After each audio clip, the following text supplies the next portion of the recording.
All right, so let's Okay. dive in and imagine something for a sec. Think about like two huge companies, okay? One's here in the US and the other's over in Japan.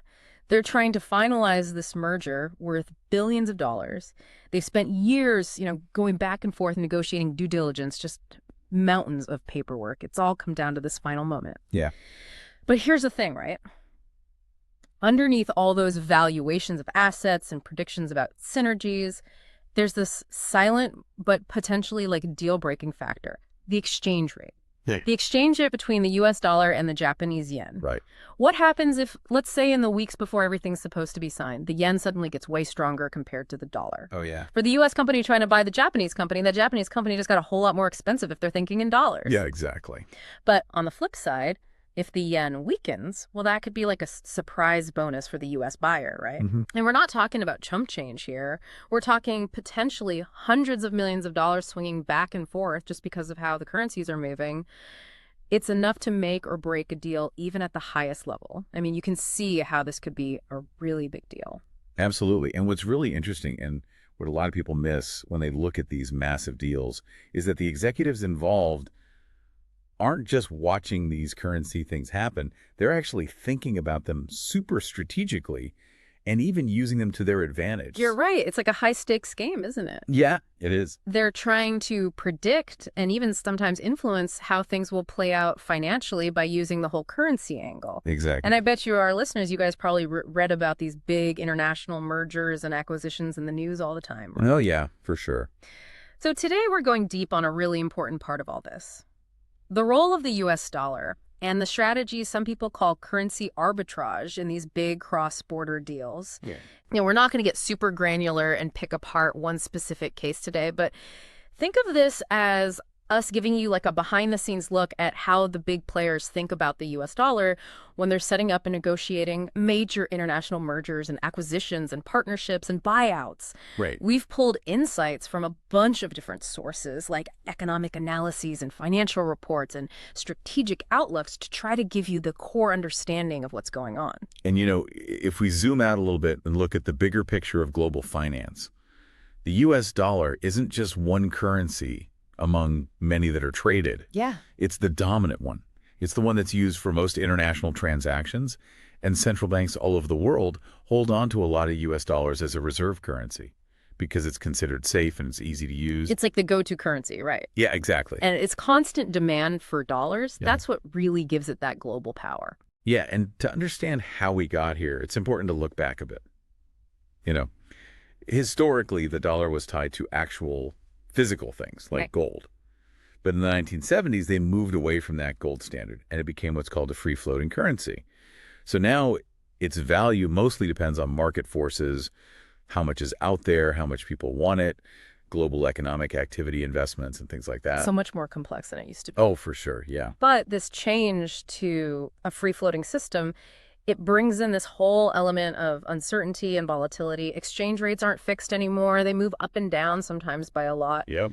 And all that volatility, that's where both the risks and the strategic opportunities come up in cross-border M&A. Exactly. The ECB Economic Bulletin had a good example of this. Oh, really? Yeah, they were talking about how a stronger euro compared to other currencies can actually slow down economic growth in the Eurozone. Oh, interesting. Because if the euro is stronger, European exports become more expensive for anyone buying them using dollars or other currencies, and then demand can drop, and that can mess with corporate earnings. Oh, I see, yeah.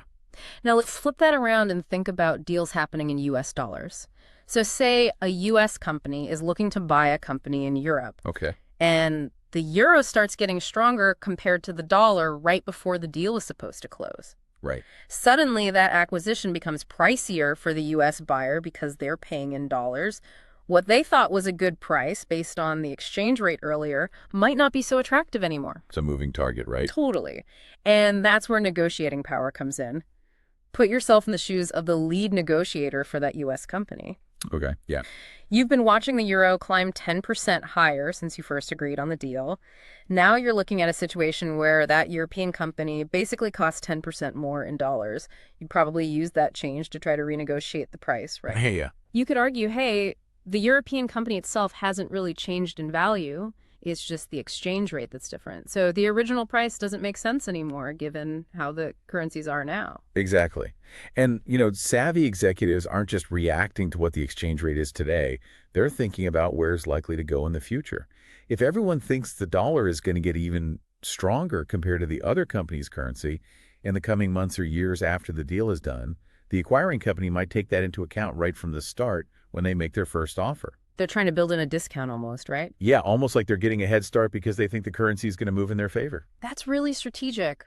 And it's not just about the price tag either. How the whole deal is structured can be influenced by these currency considerations too. Like instead of paying the whole amount up front in cash, maybe the buyer will propose a deal where more of the payment happens over time, maybe even in the local currency of the company being acquired. Oh, that's interesting. They're hoping that as time goes on, the dollar will strengthen and that'll work out better for them. Yeah, I see. And there are other ways to manage the risk too, right? Like companies can use hedging strategies. Oh, right. Things like forward contracts or currency options. These are basically financial tools that let them lock in a specific exchange rate for payments that will happen in the future. That way they're protecting themselves if the currency moves in a way that would hurt the deal. It adds some predictability, right? Yeah, exactly. It gets more complex. Yeah. But it also brings in a level of certainty, which is super valuable when things are volatile. Absolutely. Let's talk about valuation for a minute. Okay. Let's say a U.S. company is considering buying a company in the U.K. Okay. The U.K. company's financial statements are going to be in British pounds, right? Right. So to compare things properly and figure out a fair valuation in U.S. dollars, you absolutely have to consider the current exchange rate. Yeah, definitely. And here's the important part. When the U.S. dollar is strong, things priced in other currencies look cheaper when you convert them to dollars. Yeah. This can be a great time for U.S. companies to expand internationally because their buying power goes further. But then when the dollar weakens, those same foreign companies become more expensive for U.S. buyers. So it can really affect how much interest there is in cross-border deals and how investment money flows around the world. Yeah, it makes total sense. And this isn't just theoretical stuff happening on spreadsheets. These currency risks and opportunities, they're right at the center of boardroom discussions whenever international M&A is on the table. Oh, yeah, for sure. Like the BCG CEO Outlook pointed out, leaders know they have to be proactive and resilient, especially in a global landscape that's as uncertain as it is these days. And managing currency risk is a big part of building that resilience. Absolutely. It's essential. Think about those big strategy meetings, right? The CEO, the CFO, all the advisors, they're not just focused on market share and technology and stuff like that. Yeah. They're spending serious time trying to understand what's happening with currencies. They're asking questions like, what are the exchange rates right now? What's the prediction for the future? What could go wrong if the dollar weakens all of a sudden? What can we do to protect ourselves? Yeah, makes sense. And those boardroom conversations, they always lead to talking about regulations too. Oh, right, of course. Because even though the specific rules about mergers and acquisitions are different from country to country, the overall economic environment, which is shaped by currency values and monetary policy, plays a huge role in how those regulations are actually applied. Right. Like we know from sources like Wikipedia that a country's central bank and the monetary policy they set have a direct impact on the exchange rate of their currency. Yeah. And central banks like the European Central Bank, they're watching those rates carefully and they can step in and make changes through different mechanisms. And that can create even more volatility and uncertainty for valuing deals that cross borders. Yeah. So the executives who are putting these deals together, they'll need to really pay attention to the monetary policy decisions in the countries where they're thinking of doing business. Like if a foreign central bank suddenly raises interest rates, that could make that country's currency stronger, and suddenly the company they're trying to buy becomes more expensive for them as a U.S. buyer. Exactly. At the end of the day, all these complex factors, the U.S. dollar's dominance globally, the constant fluctuations in exchange rates, the tactics used in negotiations, the challenges of valuation, the strategizing that happens in boardrooms, and all the regulations involved, they all come together for one main goal: maximizing shareholder value. That's it. It's all about structuring and executing these cross-border deals in a way that not only achieves the strategic goals of the deal, but also boosts the financial returns for the people who own the company. Yep. It's not just about getting the deal done, it's about getting it done right and making sure it benefits the shareholders. Right. And the BCG's CEO outlook, they made a great point about this. Yeah. Companies that are good at building resilience into how they operate, which includes having a solid approach to managing financial risks like currency fluctuations, they tend to do better than their competitors in terms of overall returns for their shareholders over the long run. It's about being smart and navigating those global financial currents, knowing when the tide is coming in or going out, and being prepared for storms. By thinking strategically about the role of the US dollar and what might happen with exchange rates, executives can try to secure deals that will lead to the best possible financial outcomes for their investors. That's a great way to put it. And there's another really interesting way to think about all of this, and it comes from behavioral economics. Yeah. There's this thing called prospect theory, which is explained in books like An Introduction to Behavioral Economics. And it basically suggests that the way choices are presented to us, how they're framed, can really influence how we make decisions. So when it comes to these big M&A negotiations, where currencies are fluctuating, how the risks and rewards associated with those exchange rate movements are presented by each side can actually impact the other side's willingness to budge on price or how the deal is structured. I see what you're saying. That's a good point. Yeah. So if they're expecting the dollar to weaken, maybe instead of talking about a potential loss for the company being bought, they could frame it as a future profit opportunity for that company's shareholders. Oh, that's clever. Yeah. And that might make them more open to accepting a lower price upfront. It brings in this whole psychological angle to what are otherwise very numbers-driven discussions. Totally.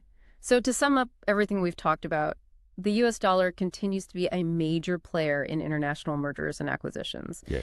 It's not just a minor detail to understand and manage the impact of currency fluctuations. It's a core skill for any executive who wants to succeed in complex cross-border deals. It's all about using that understanding to your advantage, figuring out how to use the strength or weakness of the dollar strategically in negotiations, structuring deals with potential future currency changes in mind, and ultimately making sure that these big corporate moves create the most value possible for the shareholders. And it all comes down to this. In a world that's more and more interconnected, where monetary policies are changing all the time and the political landscape can cause big shifts in currency values, how are those dynamics going to continue to shape the strategies and the outcomes of cross-border M&A in the years to come? It's a question worth thinking about. Yeah, for sure. It just highlights how global finance and strategic decision-making are constantly intertwined in international business, and that's something we're going to keep exploring. Yeah, definitely. It's a deep dive with a lot of implications that are still unfolding. Absolutely. Yeah. Thanks for listening. Yeah. Thanks, everyone.